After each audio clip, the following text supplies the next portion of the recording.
Hey everyone, I brought the countdown back because I know a lot of you are having trouble getting the video to play right off the bat. So I hope, let me know if you like it. So today I have Erin Casey for AgentChat Live. Erin Casey graduated from Hamilton College with a BA in creative writing and an ever-growing list of books to read. She is open to all kidlit age groups from picture books through YA and is particularly drawn to particularly drawn to work that shows the author's world and character building ability. She also wants to see authentic, thoughtful representations of all people so that every kid can find a book that speaks to them. When not reading, Erin can be found snuggling her rescue dog, playing disc golf, or watching the current TV show or movie Twitter won't shut up about. So please welcome Erin. Hello. Hey. So Laura is here. Hey, Laura. I don't know who else is here. I see some people watching. Hi, Laura. Countdown was fancy. Yeah, it's like the standard one that comes with StreamYard. It's not. Yeah, I didn't know what was happening. So I was just like, ooh, okay, there's some music. Like, I'm ready. Well, like, if someone has the video on the screen and then the video starts, sometimes it takes a second for everyone to see it, you know? Right, got it. So, yeah. Elsie, hello. And Matt, Oh, hi, hello. Matt. All right. So thank you all for tuning in today. Thank you, Erin, for being here. We're gonna dive right in. My goal here in this series, hi Malia, is to help potential clients get to know the agents a little bit better. And you as viewers are welcome to drop questions in the comments if you're watching this live. But I did want to say by starting off that I won't really be asking any questions that like a simple Google search can answer. So things like word count and genre definition.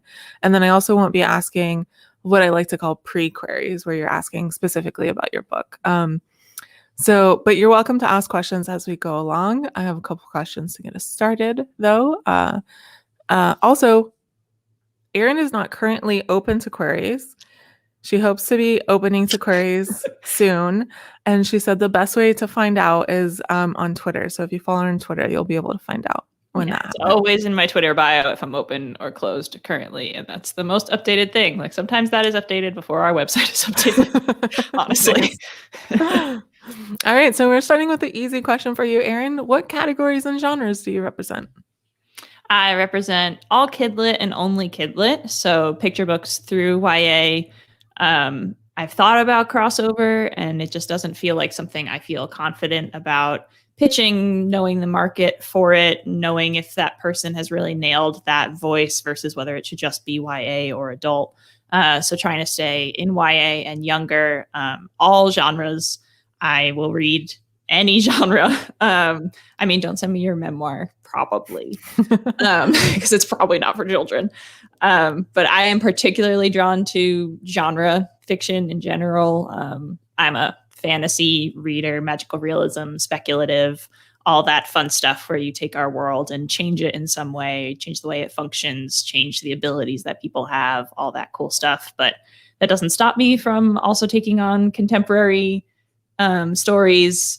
I am a lover of sports. I am always looking for sports books. And I feel like there's a lot of sports in chapter books, and then sports become a part of the character, but not necessarily a big part of the story as you get older in older books.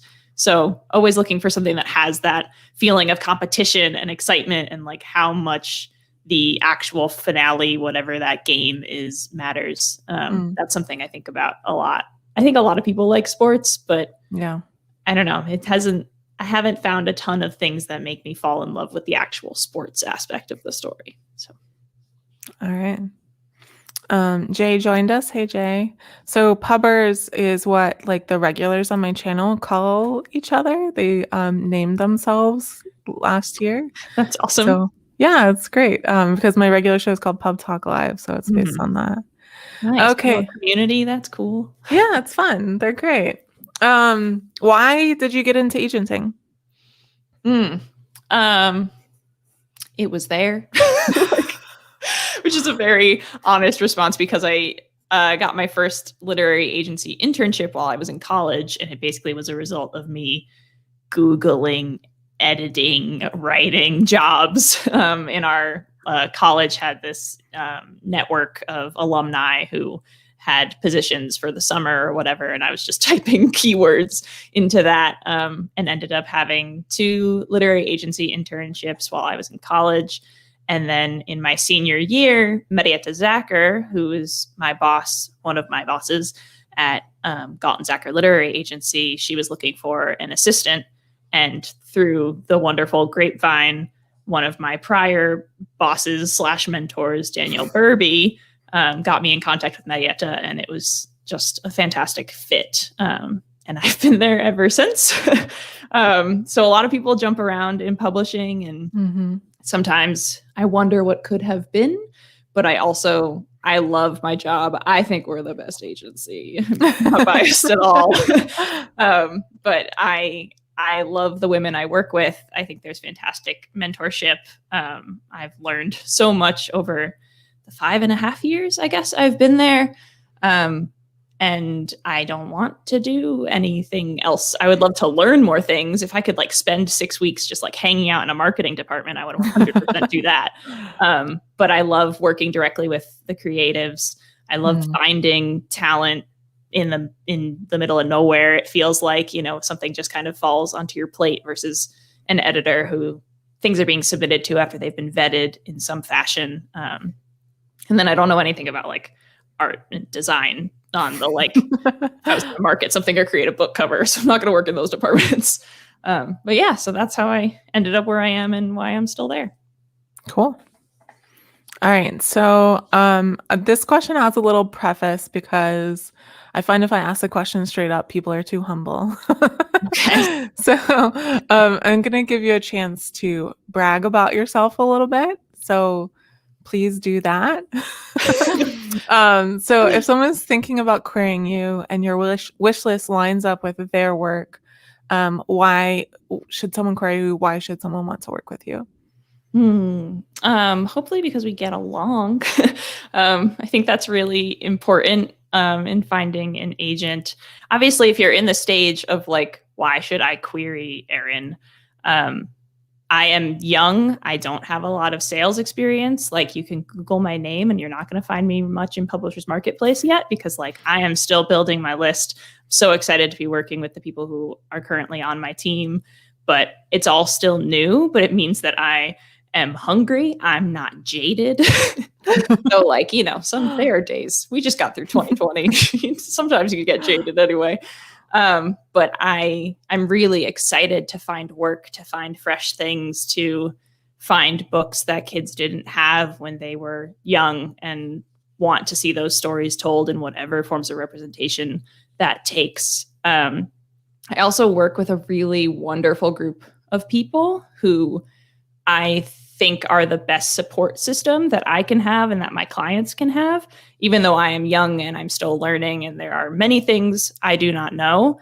The women around me know them and we're close and we're honest. And I love that I can reach out to them whenever I have a problem. When my clients ask me something and I'm like, well, I don't know, I'll go ask Marietta or Beth or Linda or Ellen or Nancy.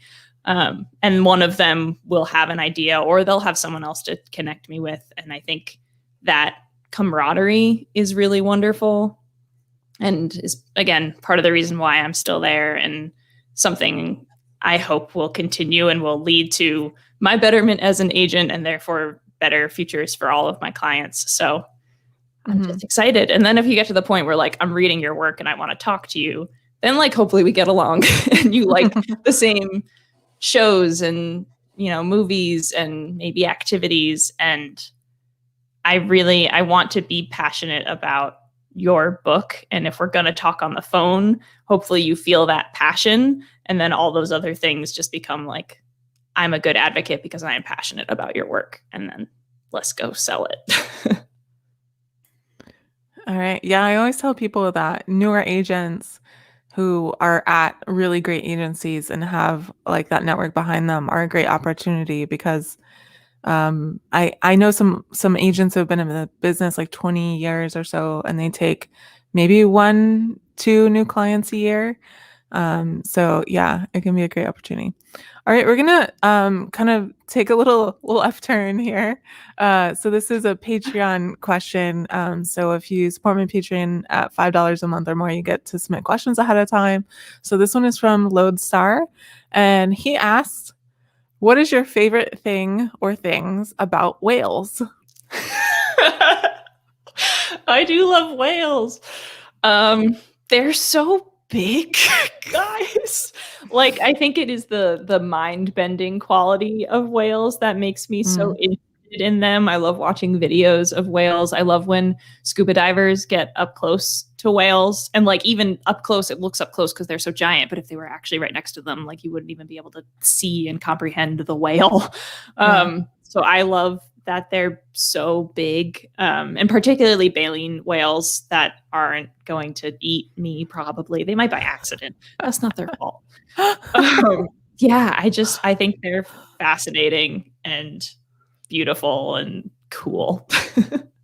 Nice. Have you read the Deep by River Solomon? Yes. Oh my gosh, that book is There's a giant whale novella, in that one. so good. Yes, Yeah. and just all like the Deep is obviously not something I would represent because it is meant for adults. But the way that there are so many what ifs that they get to answer in that story, and I love how every 5 pages I'm encountering something I've never ever thought of before, but Rivers spent hours trying to piece into a real functioning world, and it works, and it's all underwater, and it's so good. Yeah, it's good. Jay asked, "What's your favorite type of whale?" Humpback whales. They're just so big and cool. And did you know that the bumps on humpback whales are like it's hairs? They're like goosebumps kind of that you get where like your hair raises up, and they just stay there, and it helps them like feel the water as it moves over them. But that's also like part of them being mammals is that those are little hair follicle bumps. Interesting. All right. This has turned into Whale Talk Live. Whale Talk with Erin. All right. Okay, so let's go back to some publishing stuff. So a lot of times I hear people talk about if they had a magic wand, what would they change about the industry, right? But the question always frustrates me because I'm like, none of us have magic wands. Like, let's talk about. I'm also a pragmatist, in case anyone's wondering. But yeah, so my question is, if you were in a position of power, say you were like the CEO of Simon Schuster or CEO of Penguin Random, whatever that place is called, Penguin Random House. Who knows how long it will be called that? Yeah. And you had, the ability to make a big change in the industry, what do you think you would change? Oh my goodness. I would never let anyone have an internship that they don't pay for ever again. I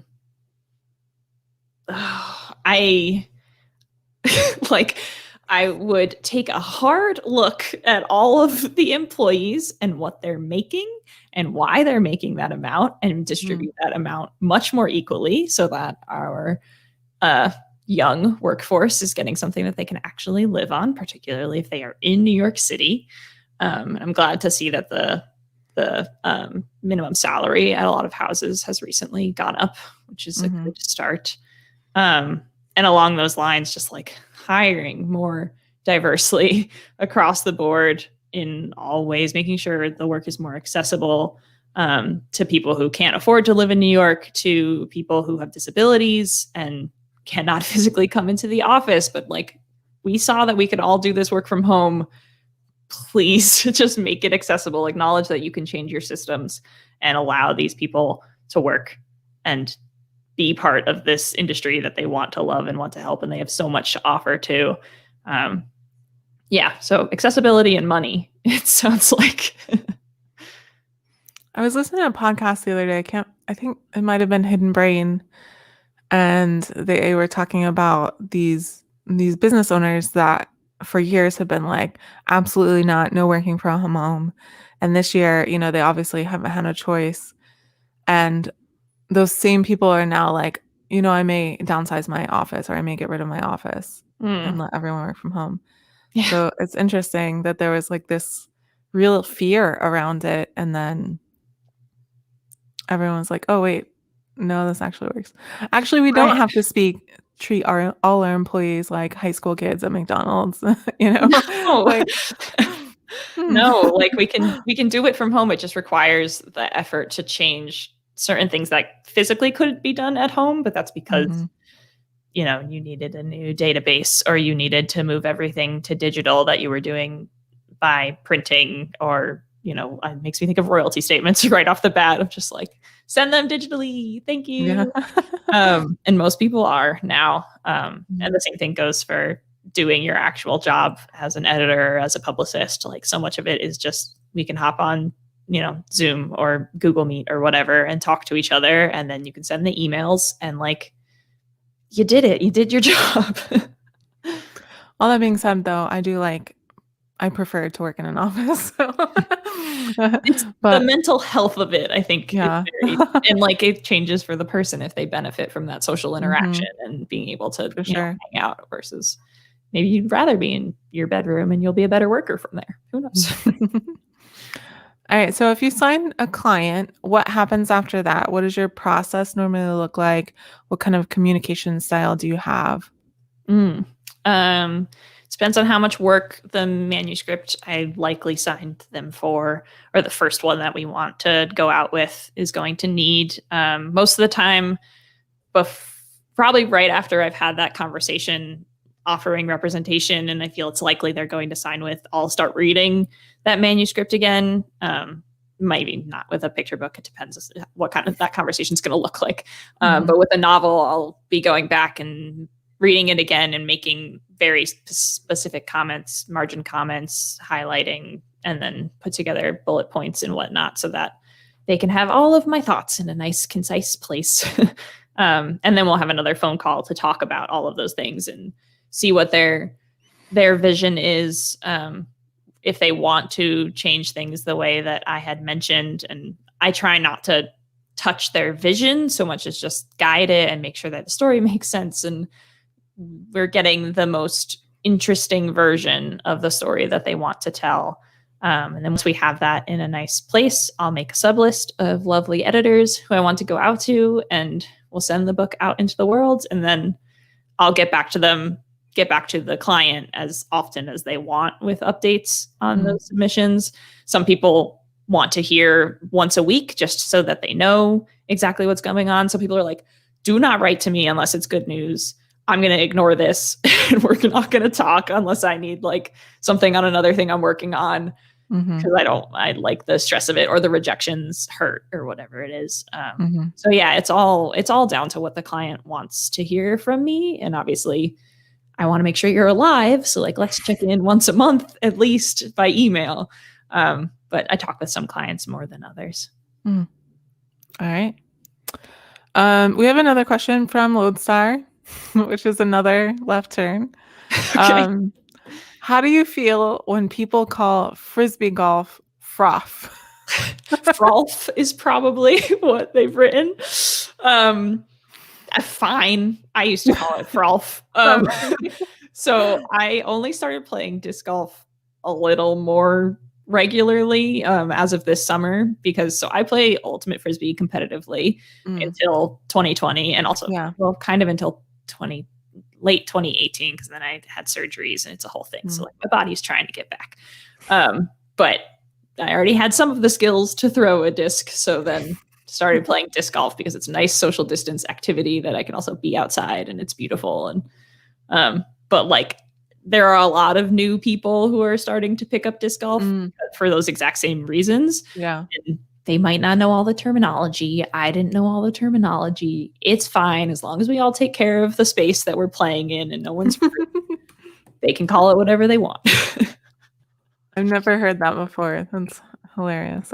I guess I don't really know anyone who plays it though. So, um, all right. So we had a couple questions in the comments I wanted to get to. Matt Gallagher asks, "What are some of your favorite picture books?" Ooh. I love I Am a Wolf, um, which is about a little dog who's like just a circle, and he's all like, I'm big and scary, but he's like little and cute. And finds his forever home with a little girl, and it's adorable. I love Sometimes You Fly, I believe that's what it's called, which is a beautiful story illustrated by Jennifer Black Reinhardt, that is about like how growing up feels and what it's like to let go of things and to not always succeed. It's a beautiful book. What else? We Are the Stars. That's not what it's called. Oh gosh. It's got the word stars in it, but it's about like how we are made of star stuff. And the illustrations in it are just fantastic. It's all like blue and red and black, and it flows throughout the book. And in the beginning, it's just like Big Bang, all of these particles that then become us and our family, and all the things that we love are made of the exact same particles from the beginning of the universe. And I think it's gorgeous. It makes me cry every time I read it. So both ends of the spectrum of really thoughtful, beautiful things, and then like adorable little puppy who doesn't know that he's tiny and isn't a wolf. All right. All right. Jay asks, is it true that picture book authors need multiple books ready when you pitch an agent? Need, I would not say, but like is really, really helpful. It's hard to gauge someone's entire voice and style off of one picture book. So I always want to see more completed manuscripts.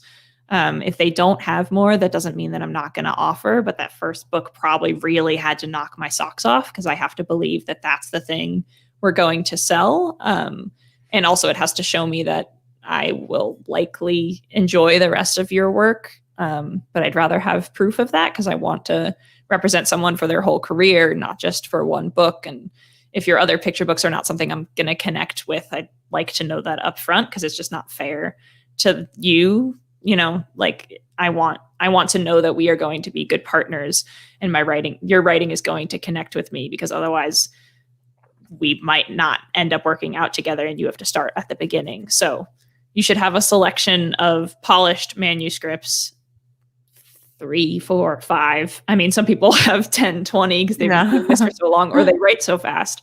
But try and polish a couple, so that if someone falls in love with your first work, they have more that they can fall in love with and be like, okay, I can sell a couple books for them, and I know what they're going to write, and I know what their style is, and we're going to be successful. All right. It is time for the quick round. So these are just questions for you to answer in, about 10 seconds or less. Okay. The first one has like a little intro though, because when I first started thinking about this show, like what I wanted to call it, I'm terrible at names. I can't name anything. So I asked the Patreon supporters, if they had any suggestions, and Lodestar had suggested one that I really liked called Snack Time with an Agent. Oh, yeah. I thought it was cute. I thought like it had the kind of casual feel that I was going for, but I was a little concerned that people would think it was only for like kidlit stuff. And I talk to agents who represent all kinds of stuff. Right. So that's where this question came from, is the point of that story. All right. So, what is your favorite snack? Cheerios. I love Cheerios anytime. I can eat Cheerios for any meal. Like Honey Nut or regular? Multigrain, actually. Oh. The honey nut got a little too sweet for me as I got older, so I had to scale back, but the multigrain is still a little sweet, but it's a little more reserved. All right. What is your preferred caffeine source? Tea. I am not a coffee drinker. It does not really agree with my stomach, except for when I like really want the taste of it. So I'm a tea drinker, but like it's sugar and milk with some tea. I will be 100% honest. Like I like my sugar and my milk. There's an ongoing tea versus coffee debate on my channel. There's Jay coming in. Tea. Yeah, Jay. I mean, if coffee's fine. If it doesn't make you feel good, don't drink it. Like, I think that's fine. Do you have a word that you irrationally hate? A word? Mm-hmm.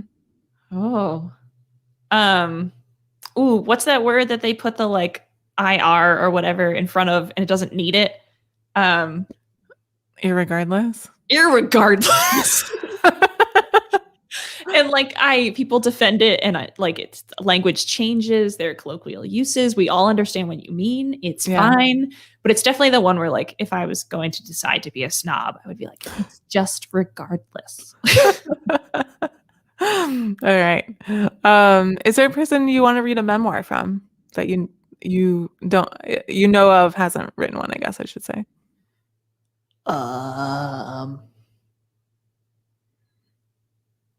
It's okay. The answer is no. I know. Not off the top. Ooh, maybe she's written one, but Serena Williams. I'd read a Serena Williams memoir. I don't know if one exists. If it I don't know does, either. someone let me know. Yeah, maybe someone in the comments knows. All right, last one. Who's your favorite superhero? Ooh. So I've always loved Superman. And I think that was because so many of my friends were all about Batman when I was little. And I was like, a contrarian. which comes from people being contrarian to Superman because he's overpowered and he's the good guy and everything's perfect.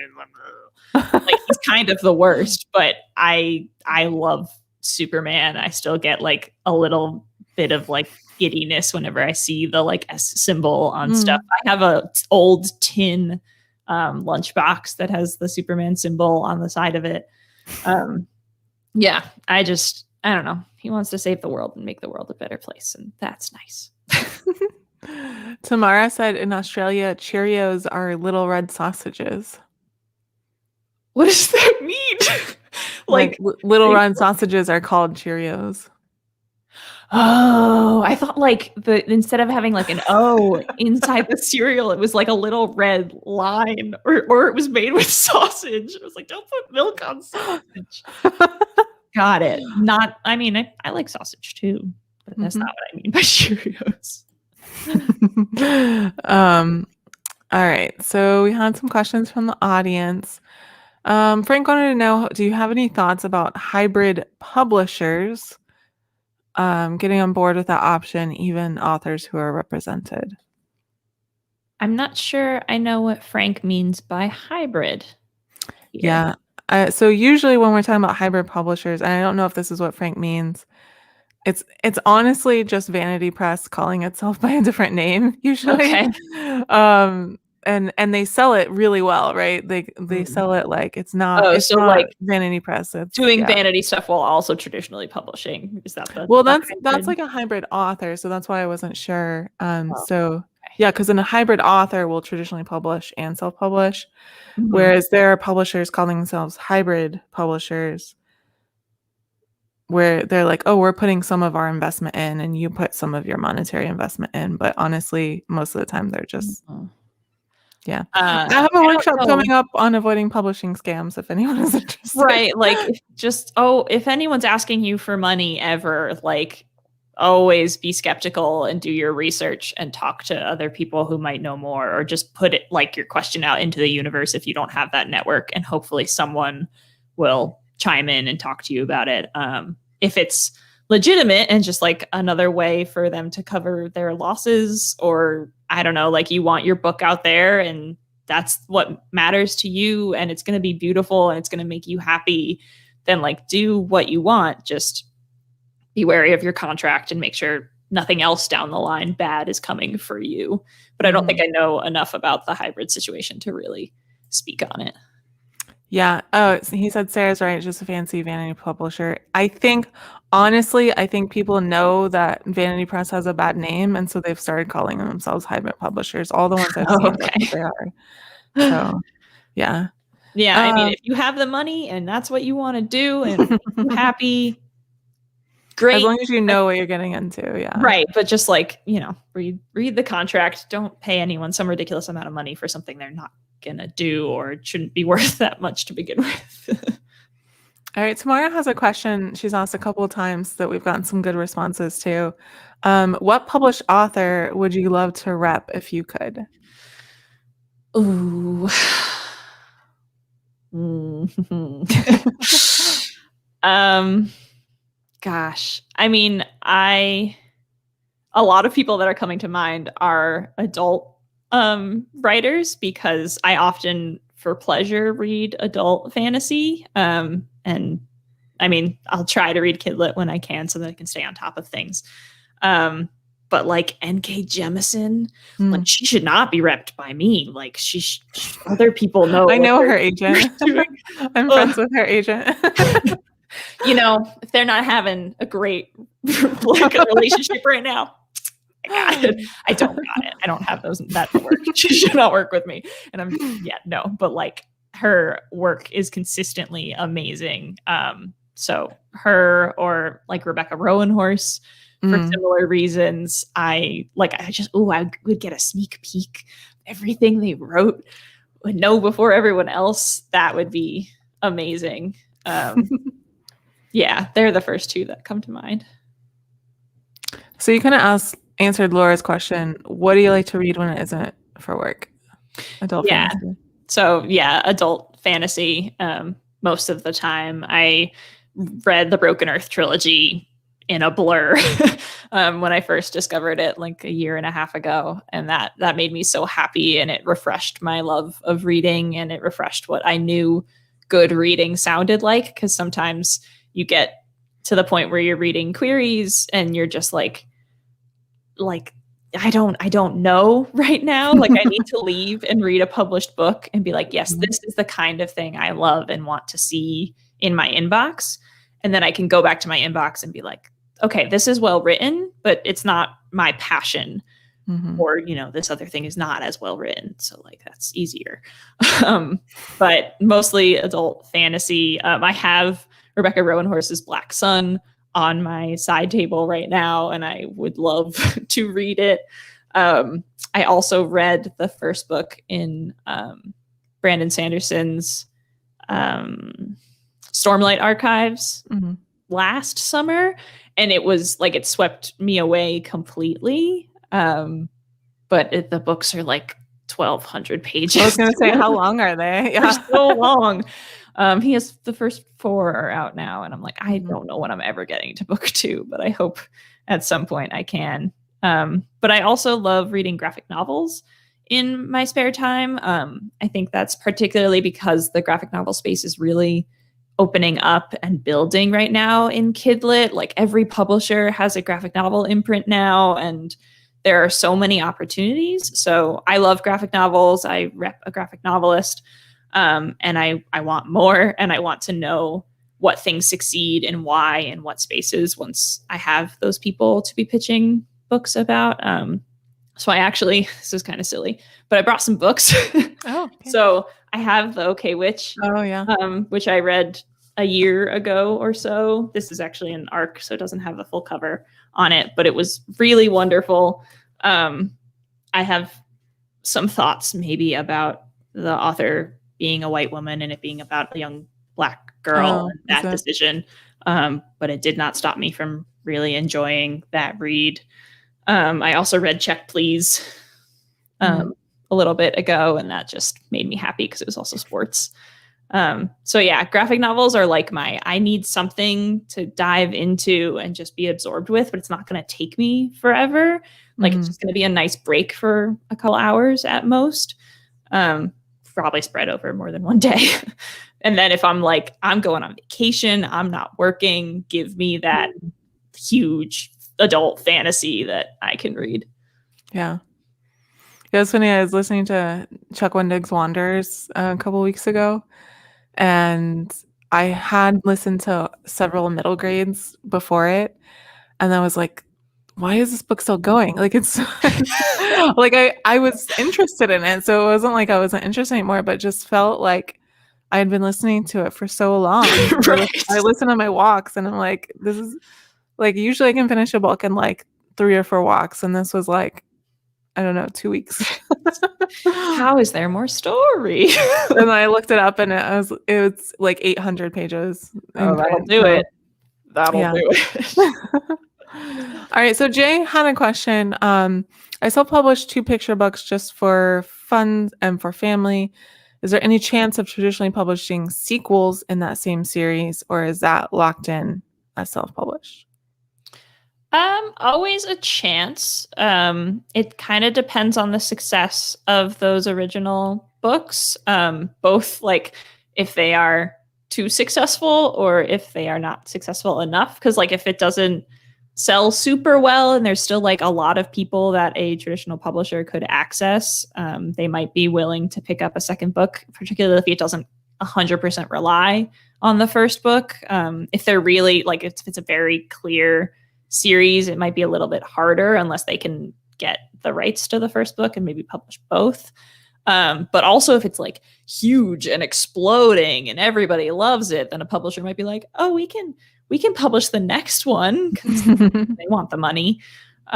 So often if you're in the middle where it's like, it's doing pretty good, publishers will be like, like good for you, but like this doesn't benefit us. Like it's probably more of a loss because we're just going to help the original publisher publish the first one, get more people on the first one. So it depends. Thinking, like picture books, they often don't depend on the previous books. Like you can read them out of order. So I wonder if you could just pitch the second one, like not even considering the first one. You know what I mean? The publisher would definitely want to know the first one exists because they don't want to be blindsided by that information. Oh yeah, of course. Would not go well. But yeah, like particularly in the instance where the self-published picture book didn't get a whole lot of attention, didn't sell that many copies, then the publisher might just pick up the second one if they believe in it, and they won't have to worry about the first one causing competition or anything like that. So it's possible. Brianni asked, how do you keep your authors accountable with deadlines? Life balance ? I don't know what that means, but my clients are pretty good about their deadlines. They also honestly don't have too many deadlines yet, I'll be honest. But it's mostly like a check-in. So I actually made a spreadsheet that has all of my clients and all of their projects on it. And I know that oh my God, a gift. And it will not last forever because eventually it's going to get too unwieldy and I'll need probably an Airtable because I love Airtable. But I currently have a spreadsheet that has them all cross-referenced with their projects, and I write down like when the next thing is due, and I check in on that weekly to be like, oh, I should really make sure that this person's on track for getting this thing done, make sure they remember. Sometimes it's small things that they have to get done by a certain date, and it's hard to remember when it's like, can you write a sentence about yourself, or can you send me a photo or whatever?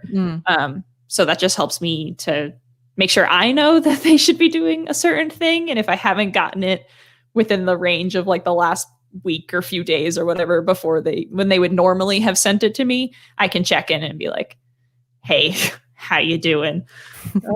So yeah, spreadsheets. Nice. I love spreadsheets. Like it's a big joke at Pitch Wars. Like, oh, Sarah has a spreadsheet for that. Why wouldn't you? Like, no. I think most people are on the spreadsheet wave, and it's just still fun to make fun of other people about it. All right. So what is your single best query letter tip? Okay. I don't want to say something boring, like follow the guidelines. It really is. Like, I mean, yeah, like if you don't follow the guidelines, they might delete your query.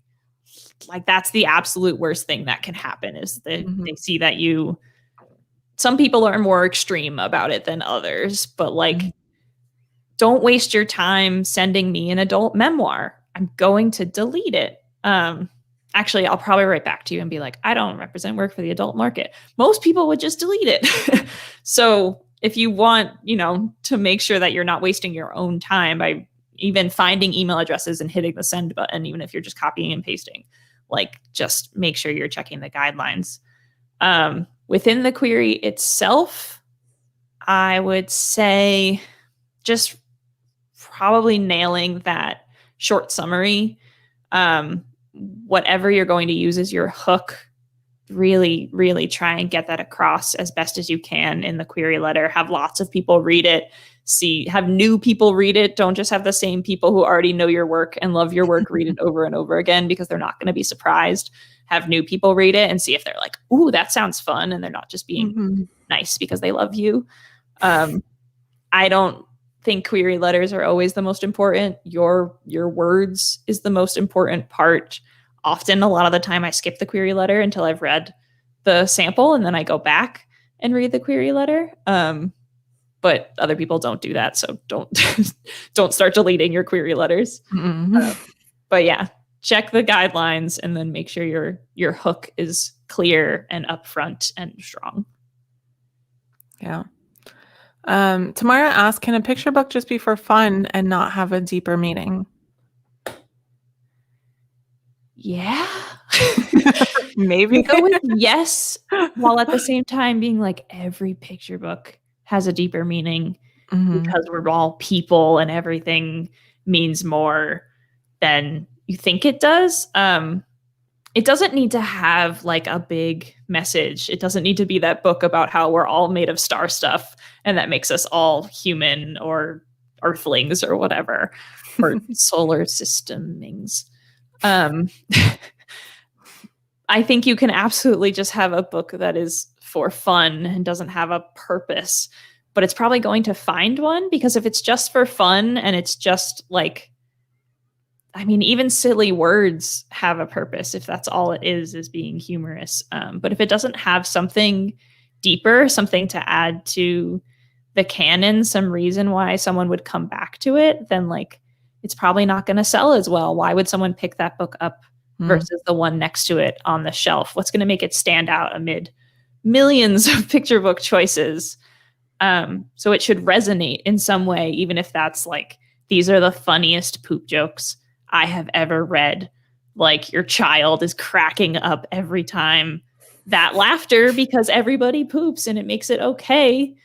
Maybe that's the message. Like, there's almost certainly something, or else does the book have substance? Does it make it rereadable and interesting? All right, Brianni, we actually already kind of answered that question. So if you missed it, make sure you rewind and watch it after. So I have just one last question for you, and then we're going to say goodbye to everyone. And that is, what is your favorite thing about being a literary agent? Ooh, reading something and not expecting anything. Like every query I get where it's something fresh and beautiful and makes me feel something, and I'm like, I need to request more of this. I need to read more now. That's the best feeling, and the hope that like that could turn into a partnership, that could turn into a sale, that could turn into thousands of other people getting to read this story and feel the way that I just felt. That's the best part, is going through my emails and clicking one by one, and one of them making me feel so excited to get to read more of that story. It's the best. Awesome. All right. Well, Erin, thank you so much for joining me today. Thank you all in the comments for asking your questions and hanging out with us tonight.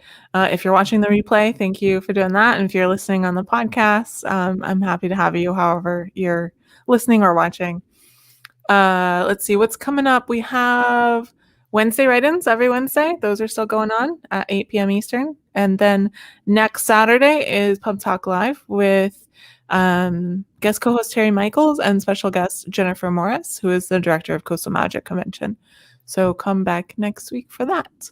Yeah, thank you. Have a good night. Bye, everyone. Bye. Thank you.